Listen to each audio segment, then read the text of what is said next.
Di antara kita dan laut, ada benteng alami yang telah berjasa sejak dahulu. Benteng hijau yang melindungi dari erosi, menyaring polusi, dan menjadi rumah bagi berbagai makhluk hidup. Inilah mangrove, penjaga bumi dari pencemaran.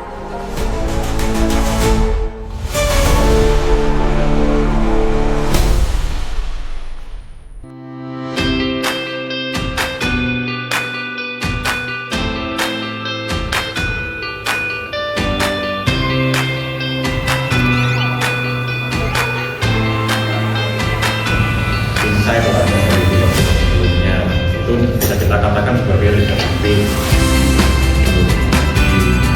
Jadi yang kelihatan di atas itu quotes yang namanya sutradara, ini ada namanya dan durasi dan plotnya. Halo guys. Jadi kita habis pulang kuliah ya guys. Iya benar banget. Akhirnya selesai juga Iya. perkuliahan kita hari ini. Dari Berapa pagi SKS ini sampai tadi? sore.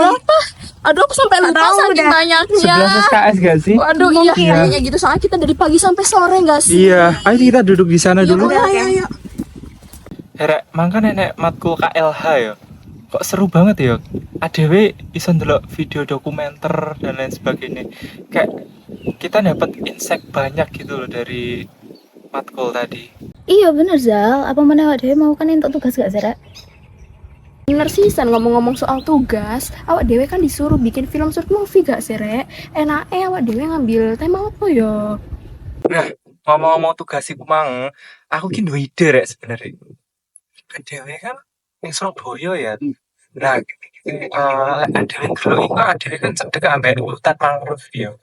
Nah, kapan iku aku baru di hutan mangrove. Nah, lek ADW cukup tentang lingkungan hidup, tentang mangrove ya apa menurut kalian? Iya Zal. Apa mana mangrove itu juga iso mengurangi karbon dioksida juga. Dan itu lebih baik malah daripada pohon-pohon di sekitar kita. Dan juga itu dalam artian mangrove itu bisa mengurangi polusi udara. Iya, bener banget loh. Bahkan bukan cuma itu. Aku tuh pernah ya baca suatu jurnal, akar mangrove itu bahkan bisa menyaring limbah beracun dari tanah dan juga air loh. Nah, bener. Akan akeh-akeh wong mikir iku lek pohon mangrove itu hanya pohon biasa itu ya. Sing tumbuh di sekitaran pantai. Padahal tanpa kita ketahui ya, Rek. Mangrove itu sebenarnya punya peran yang sangat krusial bagi ekosistem lingkungan sekitarnya loh. Oh iya, Rek, kalian setuju ya? Lek ADW gaet arek-arek tinggi gawe video iki ya apa? Soalnya aku ndelok arek-arek iku enek sing berpotensi nggih nyuksesne video iki, Rek.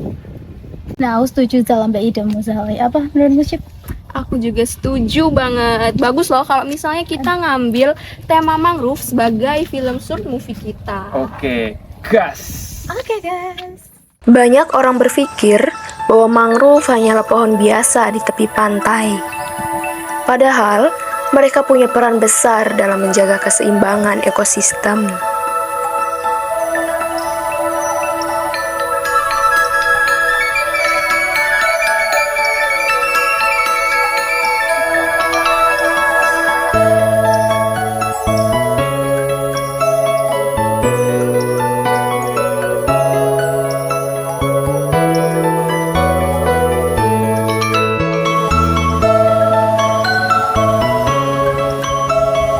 Jadi kita sedang mengikuti para penggiat mangrove, pelestari mangrove. Mereka sedang mengeksplorasi kawasan mangrove di hutan mangrove sini. Jadi kita nanti akan bertanya beberapa kegiatan yang telah mereka lakukan, di mana mereka itu tujuannya untuk apa dan lain sebagainya. Untuk itu, tunggu episode selanjutnya.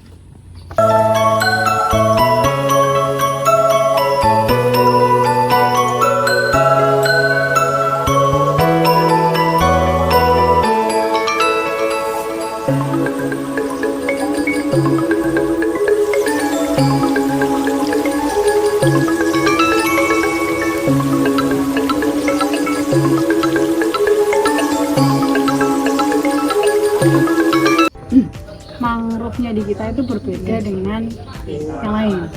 Jadi kebun raya mangrove Surabaya itu merupakan kebun raya tematik pertama dan satu-satunya di Indonesia.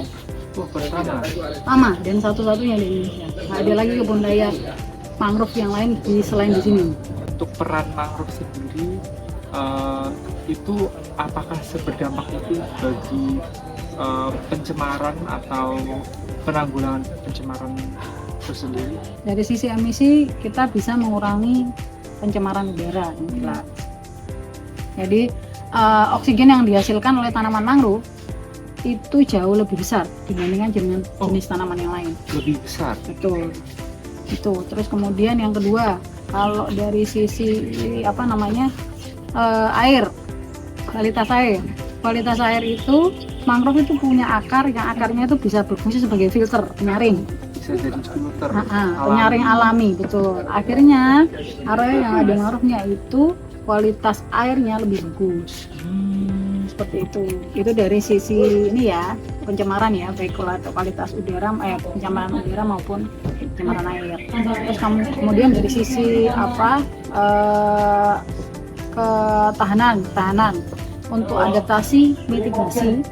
Pernah dengar ya, adaptasi mitigasi terhadap dampak perubahan iklim itu kita juga memberikan, mangrove memberikan kontribusi yang luar biasa. Itu bagaimana? Jadi memang untuk yang pertama yaitu tentang kepadatan mangrove tadi ya, dari survei yang kami lakukan di tahun 2024 itu ada 11 titik mangrove di Pangurbaya dan kurang lebih 9 atau 8 titik di Panturbaya. Itu sebagian besar memang pada kondisi baik, sangat padat jika mengacu pada Permen LH nomor tahun 2004 kalau nggak salah itu. Jadi hampir semua itu ada yang baik, sangat padat, meskipun yang mungkin ada 1-2 yang kurang tingkat kerapatannya. Kemudian keanekaragaman memang untuk di Surabaya ini cukup banyak ya, tapi memang ada yang difokuskan di kebun raya mangrove atau dinas itu, atau bukan dinas sih, kebun raya mangrove ini berfokus pada pengkayaan keanekaragaman yaitu mangrove, selain juga konservasi. Jadi untuk keanekaragaman hayati memang difokuskan di kebun raya mangrove yang ada di Gunung Anyar. Ada Wonorejo juga Gunung Anyar. Memang kondisi mangrove ini kan pada umumnya itu di muara sungai. Nah, muara sungai di Surabaya ini kan hulunya itu di Berantas. Hulunya Berantas itu kan di Batu melewati beberapa kabupaten, Kediri, Mojokerto sampai muaranya di Surabaya. Jadi beberapa beban pencemar yang dibawa oleh melakukan pemantauan terkait kesehatan mangrove, yaitu tadi kepadatan maupun keanekaragaman mangrove itu. Jadi untuk pemantauan itu memang selalu kami pantau kesehatan mangrove, kemudian kualitas air yang membawa beban pencemar menuju ke area mangrove itu juga kami pantau. Gitu.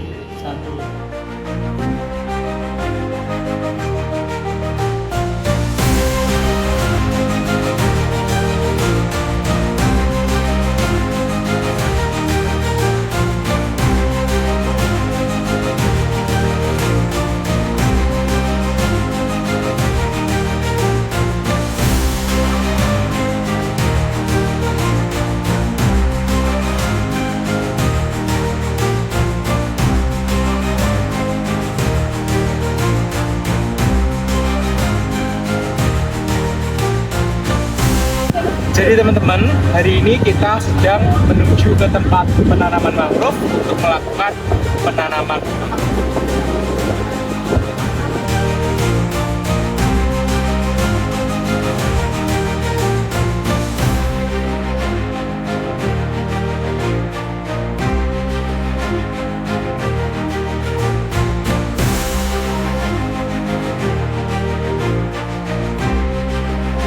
Udah berubah ya? Itunya enggak di... Udah. Oh ini enggak usah? Ada akarnya terobos sendiri. Kita udah mau pulang. Ini mas, tadi. Jadi penanamannya seperti ini guys. Kita tinggal naruh tanaman mangrove ini di dasar tanahnya ini, tapi ini sudah dilubangi oleh bapaknya tadi. Sudah kita taruh, lalu kita tali di ini ibarat kata penyangga bambu. Ini fungsinya buat apa Pak penyangga ini? Buat itu yang kayak biar gak ambruk itu. Oh, Kalau jatuh berat Ini itu fungsinya untuk nyangga. menyangga bibit mangrove-nya ini selama 2 bulan teman-teman. Jadi nanti setelah 2 bulanan akarnya udah mulai menyebar dan menguat, lalu ini dicopot ya Pak.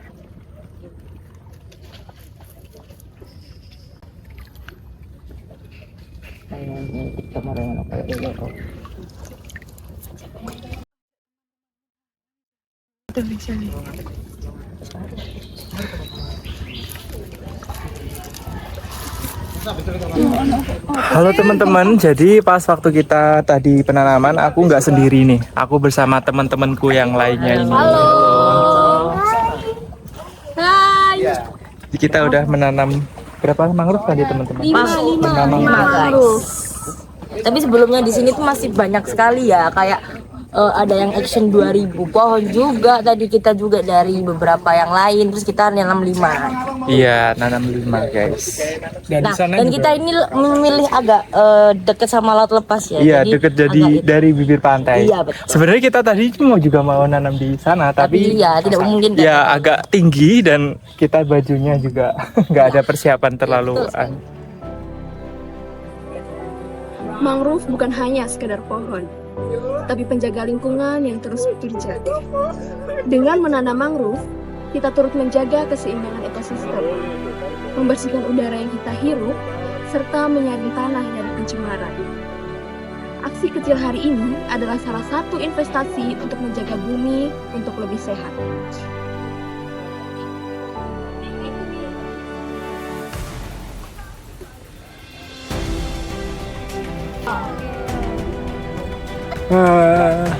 Tuan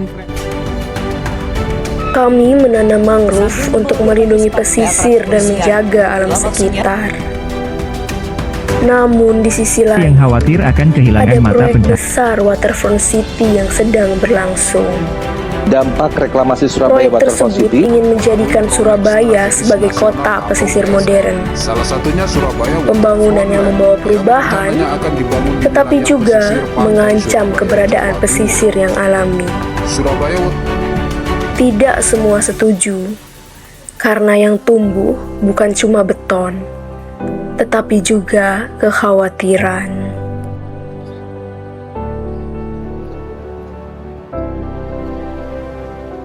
Selamat sore Mas. Sore. Mas, Yang jadi problem adalah rencana soal pembangunan Surabaya Waterfront atau SWL itu kan memang dari apa yang kemudian dibicarakan oleh wali kota Heri Cahyadi itu bilang bahwa Surabaya Waterfront tidak akan membabat area mangrove karena area mangrove jadi salah satu area yang dikembangkan oleh pemerintah kota Surabaya. Nah, tapi masalahnya adalah problem dari hutan mangrove ini bukan hanya deforestasi atau penebangan, tapi juga tingkat kerusakan yang cukup tinggi. Jadi oke, ketika SWL ini dibangun tidak akan mengurangi wilayah mangrove, tapi dia akan berpengaruh terhadap area lahan yang ditumbuhi oleh hutan mangrove. Itu juga akan berpotensi untuk merusak pertumbuhan ekosistem di wilayah mangrove di area pantai timur Surabaya ataupun sampai ke wilayah utara Surabaya. Jadi ketika nanti akan dibangun SWL, walaupun tidak membabat area mangrove, tapi ketika dia dialihfungsikan itu berpotensi tanahnya rusak. Nah, ketika tanahnya ini rusak, pertumbuhan ekosistem mangrove itu juga akan terganggu. Ini yang jadi problem sebenarnya. meskipun nggak membabat, Walaupun tidak membabat ya, tapi ketika dia dialihfungsikan kemudian berpengaruh ke tingkat kesuburan lahannya, juga akan berpotensi mangrove-nya akan rusak. Halo teman-teman. Akhirnya datang juga. Iya. Kalian tahu nggak sih? Awalnya aku tahu tentang mangrove itu hanya sekedar di pelajaran sekolah ya. Tapi setelah aku kemarin itu terjun langsung di kebun raya mangrove Wonorejo, itu jadi tahu nih bahwa mangrove itu sangat penting bagi ekosistem Jadi mangrove itu bisa menyerap kabel udara dan juga bisa mengurangi polusi nih teman-teman. Bahkan bisa mencegah abrasi juga. Nah, dari sini tuh aku ingin lebih banyak orang itu peduli akan mangrove dan bisa mengenal mangrove itu sepenting itu gitu. Iya bener banget loh, aku setuju apa yang dikatakan Rizal. Karena ketika aku melihat sendiri tanah di sekitar mangrove itu lebih bersih daripada pencemaran limbah, di situ aku semakin yakin bahwa mangrove itu bisa menjadi salah satu solusi alami untuk menjadi lingkungan yang lebih sehat. Bener banget sih, aku juga kaget banget sama fun fact dari pohon mangrove ini. Ternyata dia tuh punya fungsi, dia tuh bisa menyerap polusi udara yang berbahaya ini. Terus salah satu fun fact lagi, akar sama daunnya itu memiliki kerja sebagai filter alami untuk menyerap gas-gas yang berbahaya. Sekarang kita bayangin aja ya, kita nanam 1000 pohon mangrove, pasti kualitas udara di kota-kota pesisir itu akan jauh lebih baik.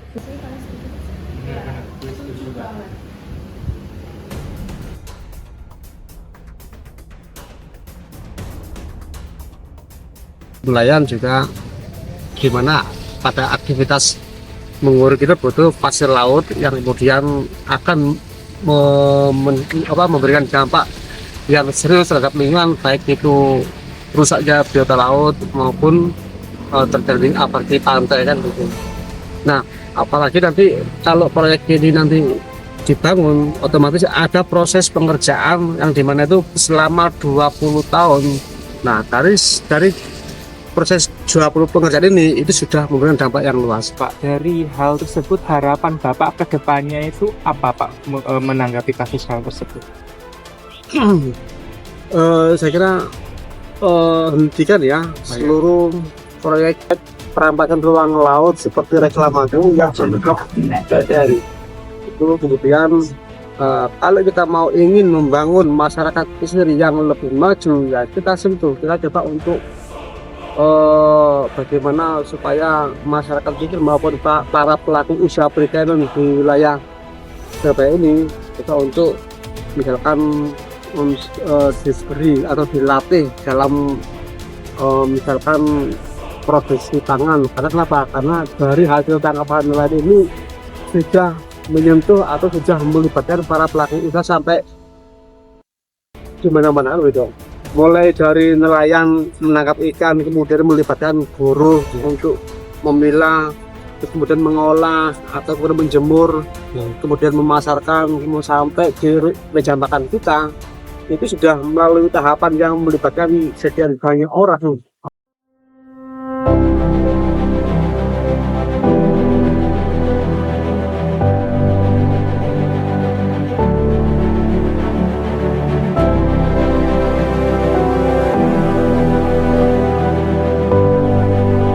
Mari kita mulai dari diri sendiri, cintai alam, jaga mangrove, dan jadilah bagian dari perubahan.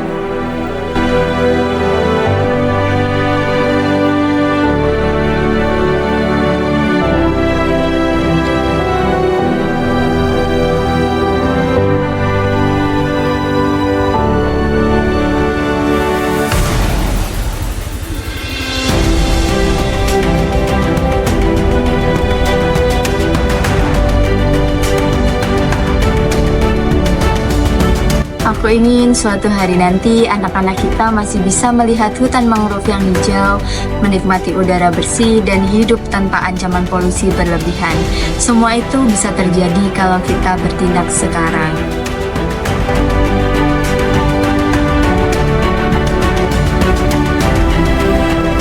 Perjalanan ini membuatku berpikir ulang bahwa kita harus menyadari alam itu sudah menyediakan semuanya untuk kita. Nah, sekarang tinggal kita yang membalas kebaikan alam untuk kita dengan menjaga dan melindunginya.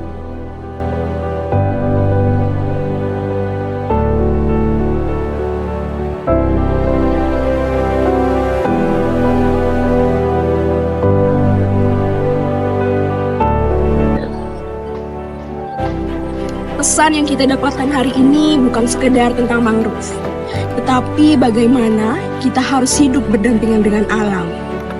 Masa depan kita bergantung pada langkah yang kita ambil hari ini.